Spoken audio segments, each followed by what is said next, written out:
The rain came down hard over Dust Creek that morning, the kind that turned the red earth into a mirror and made even the proudest roofs sag.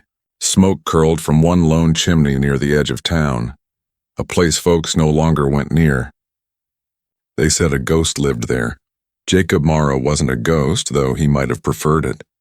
Once he'd been the town's blacksmith, the kind of man who swung iron and laughter in equal measure. He'd had broad shoulders, a steady hand, and a quiet pride that came from honest work. But pride burns fast when fire finds it. The barn explosion 2 years back had left him changed. The left side of his face was a map of ruin, his eye clouded and his hand curled into something that could no longer grip a hammer right. When the flames had died, so had the man the town used to know. Now, he kept to himself in that half-collapsed cabin on the outskirts, working what little metal he could for passing travelers who didn't know better than to ask his name. Dust Creek folk whispered instead. Children dared each other to run close to his fence. Women crossed the street when his shadow fell long, and men, grown, hardened men, looked away out of pity they didn't want to feel. He lived quietly, by choice and by punishment both. That morning, the rain softened the dust and blurred the line between earth and sky. Jacob stood under the porch roof, the brim of his old hat dripping steadily as he watched a lone figure moving down the trail. A woman, small and determined, clutching her skirts against the wind. She wasn't from town. Her stride was too sure for gossip and too foolish for fear. He frowned. Travelers rarely came this way. The woman paused at his gate, shaking the rain from her shawl. "Mr. Morrow?" she called, her voice clear even through the storm. Jacob's jaw tightened. He hadn't heard his name spoken kindly in years. "What do you want?" he muttered, not stepping out. She lifted a leather satchel. "The marshal sent word. Said you'd hurt your hand again. I'm Annie Vale, nurse lately of Tucson. I'm here to see to it," he barked, a laugh dry, sharp. "I'm fine." Her eyes didn't flinch. "That hand says otherwise." He glanced down. The bandage was dark with blood where the burn had split open. He'd been careless again. "I said I'm fine," he repeated, sharper now. "You can tell the marshal I'm done being pitied." Her face didn't change. No pity, no recoil. Just rain dripping from her lashes as she looked at him. Really looked. "Then it's a good thing I didn't bring pity," she said softly. She set the satchel down on the porch, turned and walked away into the downpour. For a long while, Jacob just stood there, the echo of her words lingering louder than the rain. When he finally knelt to pick up the satchel, he found inside a neat roll of clean bandages, a jar of salve, and a folded note. "For pain, if you let yourself be helped." He almost laughed again. Almost. But his throat tightened instead. He set the satchel on the table, sat down beside it, and stared at his hand. The burns ran deep, ridged like old scars on a map no one wanted to follow. He flexed his fingers until pain bit through, then stopped. The rain eased by afternoon. The trail outside his cabin shone silver under the fading light, and her footprints, small and certain, pointed back toward town. Jacob told himself it didn't matter, that come morning he'd forget the look in her eyes. But that night, as the wind sighed through the chimney, he dreamed of a woman who didn't turn away. And for the first time in years, he woke up not to silence, but to the faint, fragile sound of hope scratching at his door. And the next morning broke with a thin mist over Dust Creek, the kind that made sound travel strangely. From his porch, Jacob could hear the blacksmith's old anvil ringing faintly from town, someone else's hammer now, not his. The rhythm used to be his heartbeat. These days it just reminded him of what he'd lost. He flexed his burned hand, testing it. The salve Annie had left smelled faintly of pine and smoke. It had eased the ache overnight, though he wouldn't admit it aloud. He'd half expected her to come back, to hover like the others, offering pity wrapped in good manners. But she hadn't. She'd said her piece and walked away, leaving him alone with his stubborn pride. By afternoon, the sound of hooves on the trail drew his attention again. He cursed under his breath when he saw her returning, riding this time, her satchel tied behind the saddle. She dismounted with practiced ease, as if she'd done it 1,000 times before. "I told you I didn't need," he started. But she cut him off, calm as still water. "I'm not here for your permission, Mr. Morrow," Annie said, brushing the dust from her skirt. "Marshall asked me to give a clear report on whether you can still work your trade. You were the best blacksmith Dust Creek had, or so every man in the saloon swears after his third drink." Her tone was gentle, but not fragile. It reminded Jacob of polished steel, soft shine, hard edge. He crossed his arms, the burned one trembling slightly under the effort. "You think I can't swing a hammer with this hand?" "I don't think anything yet," she replied. "I'll decide after I see it." He laughed bitterly. "You'll decide? Lady, I'm done being examined. By anyone." "Then don't think of it as an examination," she said, setting her bag down. "Think of it as a neighbor making sure you don't bleed yourself to death in the woods." Her frankness startled him more than any pity could have. She didn't soften her gaze, didn't stammer or apologize. She just looked at him directly, like a doctor, like someone who wasn't afraid to see. "5 minutes," she said simply. "If you still want me gone after that, I'll go." He hesitated. His pride wanted to send her off, but something quieter inside, lonelier, did not. He finally gave a curt nod. Annie stepped closer, close enough that he caught the scent of rain still clinging to her shawl. She unwrapped the bandage with steady hands, revealing the angry red burns and the older scars beneath. She didn't flinch. He waited for the wince, the pity, the little gasp most people couldn't hold back. None came. Her face stayed calm, professional, though there was something sad in her eyes, not for him, but with him. "These scars are healed deep," she murmured. "But the joints in your fingers, those are strained. You've been forcing them." He looked away. "The only way a man feeds himself is by work. Sometimes healing is work." "Too," she said softly. Her words struck him harder than he wanted to admit. When she finished, she applied fresh salve and wrapped his hand in clean linen. "There," she said. "Keep it dry if you can. I'll leave more bandages by your porch." Jacob's voice was rough. "Why?" "Because you need them," she said simply. He stared at her, jaw tight. "You don't even know me." Annie smiled faintly. "I don't need to. I've seen men hide behind worse things than scars." Her eyes flicked to the pale marks along her own neck. Smallpox scars, faint but visible in the light. "The world's full of people who'd rather look away. I'm not one of them." Then she turned and walked back through the gate, her boots splashing through the mud. Jacob stood there long after she'd gone, the smell of pine and salve clinging to the air, his burned hand wrapped neat and clean for the first time in years. He told himself it meant nothing. But as the door closed behind him, he realized. He wasn't ashamed that she'd looked. He was afraid that she'd come back. 3 days passed before Jacob saw Annie Vale again.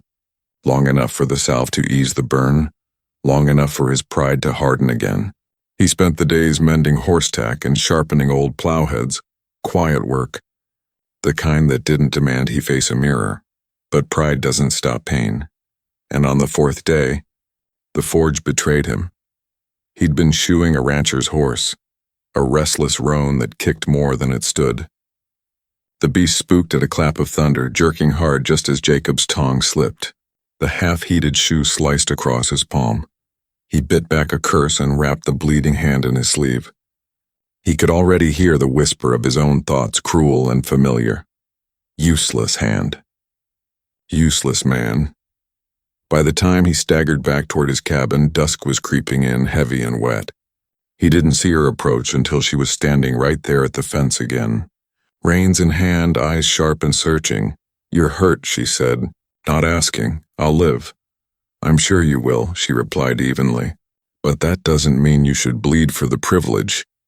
He opened his mouth to protest, but she was already untying her satchel.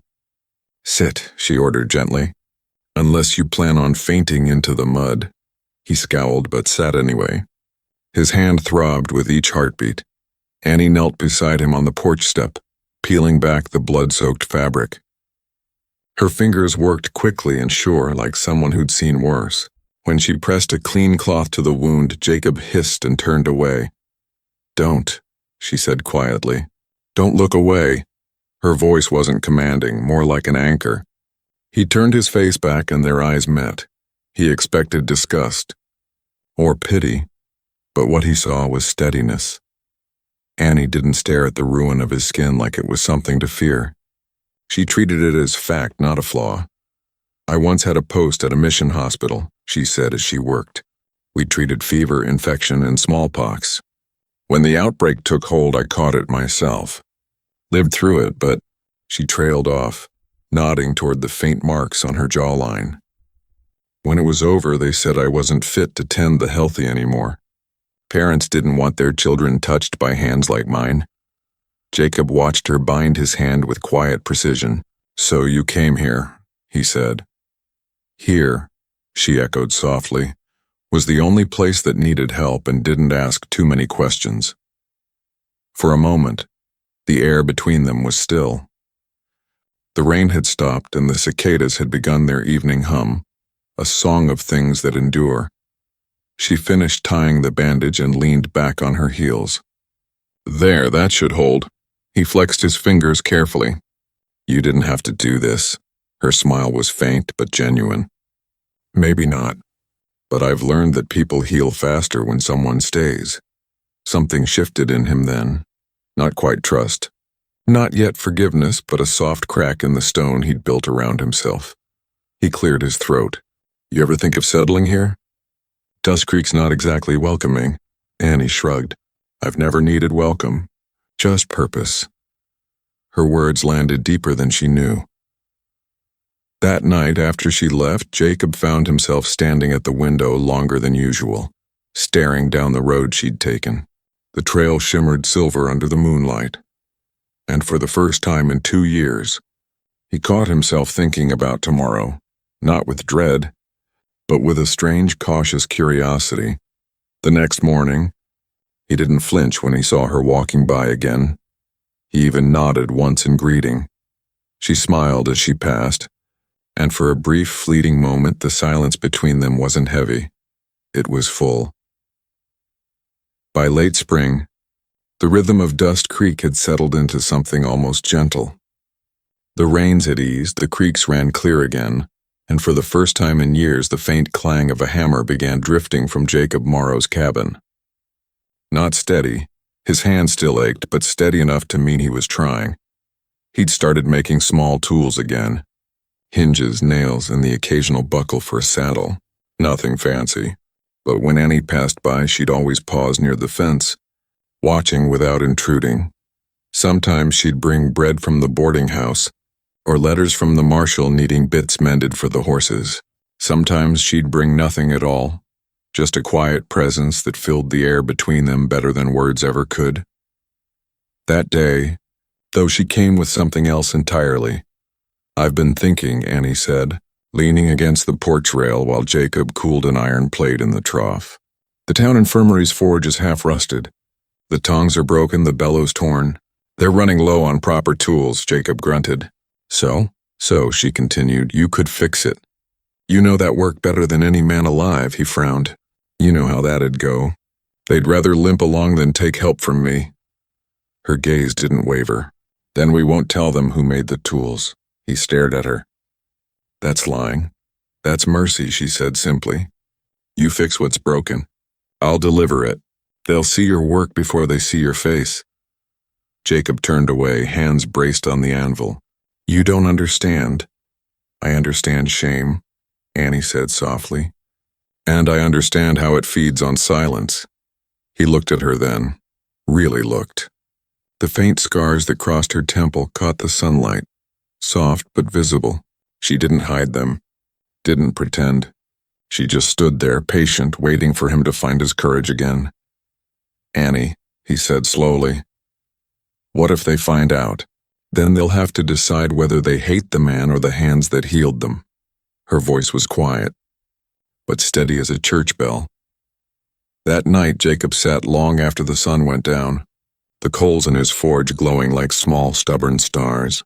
He ran his fingers over his hammer, the same one that had slipped the day of the explosion, the one he swore he'd never lift again. Then he set the iron bar on the anvil and began to work. The first strike was clumsy, the second cleaner, the third sure. By midnight, he'd forgotten the shame, forgotten the whispers. All that remained was rhythm, the music of iron and resolve. Days turned into a week.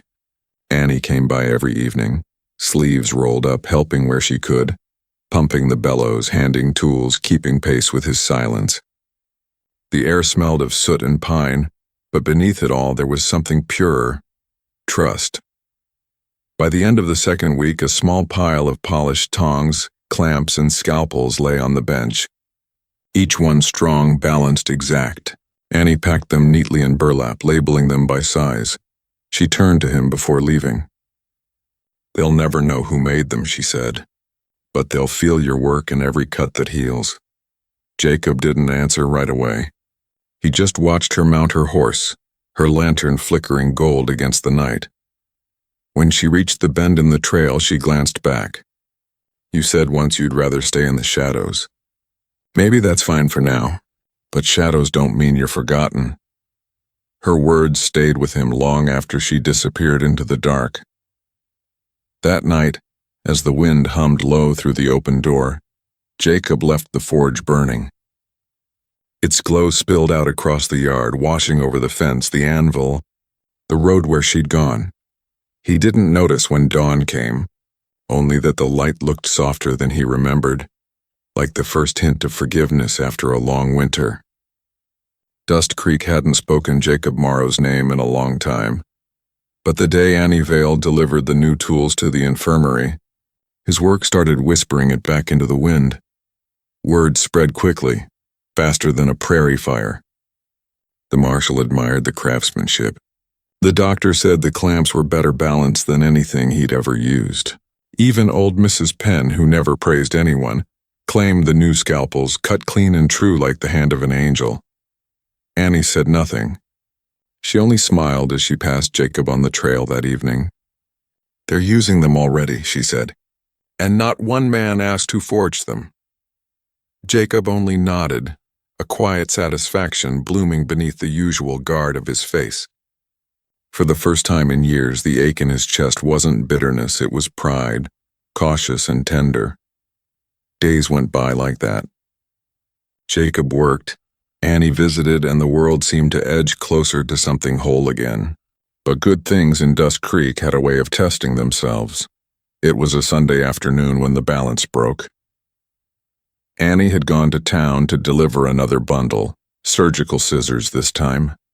Jacob stayed behind, fixing a wagon wheel for a passing rancher. He was washing the soot from his hands when he heard it, shouting from down the road. At first he thought it was just drunks arguing. Then he caught his name, Morrow.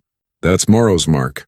The voice was sharp, triumphant, mean, the kind that came from a man who liked others' shame better than his own reflection.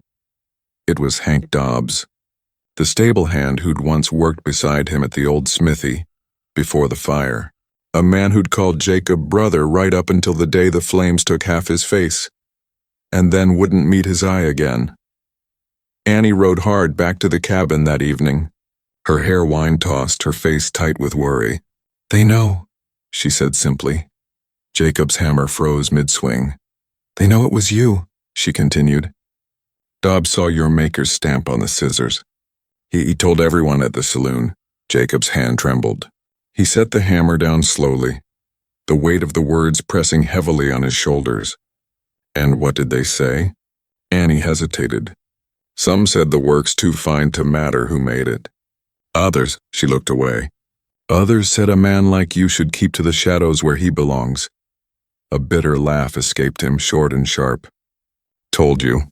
They'd rather believe their blacksmith died clean than lived burned." "Jacob, no," he snapped, stepping back from her. His voice cracked like the forge fire itself. "You think I didn't know this would happen? You think I haven't lived this story before? They'll never let a man like me stand among them again." Annie took a step forward, her tone low, calm. You're wrong. They just need time to see. He shook his head. They've seen enough. He turned away, back toward the cabin. She reached for his arm, but he pulled free. Go home, Miss Vale, he said hoarsely. You've done your charity. Don't waste it on a man who can't be fixed. Her jaw tightened, but she didn't argue. You're not broken, Jacob. You're just afraid to be seen whole. He didn't answer. The door shut between them, the sound heavy as a coffin lid. For a long moment, Annie stood there on the porch, rain beginning to patter on her shoulders. Then she turned and rode back toward town, her heart pounding against the ache of helplessness. Inside, Jacob sat in the half-dark, staring at his reflection in the dull metal of the anvil. He could still hear the laughter from years ago, the shouts, the pitying eyes, the way they'd turned away from him like his burns were a curse. He'd thought he was past it. He wasn't. The forge fire dimmed as he let it die. By midnight, only cold ashes remained. The night after the town turned its eyes back on Jacob Morrow, Dust Creek held its breath. The air hung thick with smoke from distant chimneys and the sour scent of pride gone wrong. Jacob hadn't left his cabin in 2 days. The forge stayed cold. The tools lay untouched. He moved through his home like a ghost haunting his own life, silent, careful not to disturb the ashes of what he'd once been. Outside, rain pressed against the windows again, whispering like it always did when the world tried to wash itself clean. Then, near dawn, the sound came, faint at first, then sharper, the desperate clang of the town's warning bell. 3 hard strikes, a pause, then 3 more. Fire. Jacob froze, his heart stuttering in his chest. He stepped out onto the porch and smelled it before he saw it. Smoke, thick and acrid, carried on the wind. The glow of flames flickered above the rooftops of Dust Creek. He could have turned back inside, could have told himself the town deserved to burn without his help, but the next sound he heard changed everything. Scream, high, thin, terrified. A child. Jacob didn't think. He grabbed his gloves and his half-broken reins and ran for the stable. His horse Buck pawed the ground nervously, nostrils flaring at the smell of smoke. Come on, boy, Jacob muttered, swinging up into the saddle with a grunt. One more fire, huh? He spurred the horse hard. The wind tore past him, carrying embers and the far-off shouts of men trying to fight the blaze. The sky over the main street pulsed orange like the end of the world. When he reached the square, chaos reigned. Half the town stood frozen, watching the livery barn blaze like a torch. Flames licked through the roof, cracking beams, raining sparks into the street. Boys still inside, someone yelled. Tommy Penn, he went in for the foal. Jacob didn't hesitate. He swung off the horse, pulled his bandana over his mouth, and pushed through the wall of heat. Jacob, no. Annie's voice cut through the roar of fire. She was there, hair unbound, face streaked with soot, holding a bucket line that was losing the fight. Her eyes locked on his. He gave her a single look, one that said, "Don't stop me," and vanished into the smoke. Inside, the world was hellfire. The air clawed at his lungs. His burned hand throbbed with every heartbeat. He stumbled past a collapsed beam, the heat searing his skin until he heard the coughing sob of the boy near the back stall. Tommy, he shouted. Where are you? Here, came the weak reply. Jacob found him curled behind a feed barrel, arms over his head. The foal beside him was trembling, its coat singed. Jacob scooped the boy into his good arm and slapped the foal's flank, driving it toward the door. The beam above groaned. Smoke blinded him. His lungs burned. Hold on, he rasped, staggering toward the light. A crash behind him sent sparks flying. The doorway flickered, a halo of fire, and for one heartbeat Jacob thought he wouldn't make it. Then he burst through the smoke into the open air. The crowd scattered as he fell to his knees, still clutching the boy. Annie was there in an instant, pulling the child from his arms, pressing her hand to Jacob's shoulder. He's breathing, she gasped, tears cutting through the soot. He's alive, Jacob tried to speak, but his throat was raw. He looked down at his left hand, fresh burns flaring angry red across old scars, and laughed, a hoarse, broken sound. The townsfolk stood frozen. Not one of them looked away this time. Not one turned their head. They saw him, truly saw him, kneeling in the dirt, face half ruined, hands shaking, saving the son of a man who'd spat at his feet. And in that silence, heavy and electric, something inside Dust Creek cracked open. For once, they weren't staring at his scars. They were staring at his courage. The fire was out by morning, but the smell of smoke clung to Dust Creek like a guilty secret. The barn lay in blackened ruin, half the town gathered in its shadow, whispering about the man who'd ridden through fire to save a child. Jacob Morrow sat on the steps of the infirmary, his arm bandaged, his face streaked with soot. He'd refused a bed inside, said he didn't deserve it, said he was fine. Annie Vale didn't believe either. She came to him quietly, her skirt still singed at the hem, a basin of clean water in her hands. The dawn light touched the edges of her hair, and for a moment the world looked almost gentle again. "Let me see your hand," she said softly. He hesitated, then held it out. The skin was raw and blistered where the old scars had reopened. "You'll have to stop doing that," she murmured, rinsing the burns. "Doing what?" "Running through fire for people who don't deserve you." He almost smiled. Almost. "Maybe I needed to prove something." "To them?" she asked, wrapping the clean cloth tight. He met her eyes. "To myself." For a while they didn't speak. The town moved quietly in the background. Men hauling buckets, women sweeping ash from doorways. Every so often someone glanced their way, but no one spoke to him. Then, as if the world had been waiting for the moment, a shadow fell across them both. Tommy Penn's father, Silas, stood there, hat in hand. The man's face was lined deeply, his eyes red from smoke and something heavier. "Mr. Morrow," he began, voice rough, I came to thank you. You saved my boy." Jacob looked up, wary. Silas swallowed hard. "Ain't right what I said before. Ain't right how we treated you. My son's alive because you had more courage than the rest of us put together." The square had gone quiet now. Folks were listening, watching. Jacob started to shake his head. "You don't owe me." "I do," Silas said firmly. He turned toward the crowd.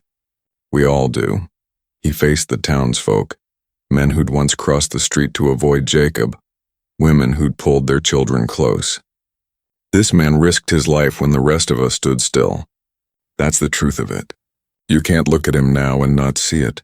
No one spoke. Then the marshal stepped forward, hat over his heart. "He's right. Reckon it's time Dust Creek stopped pretending a scar makes a man less whole." The words settled like dust after a long windstorm. People nodded hesitantly at first, then with growing certainty. Annie looked at Jacob, eyes bright with tears she refused to shed. "You see?" she whispered.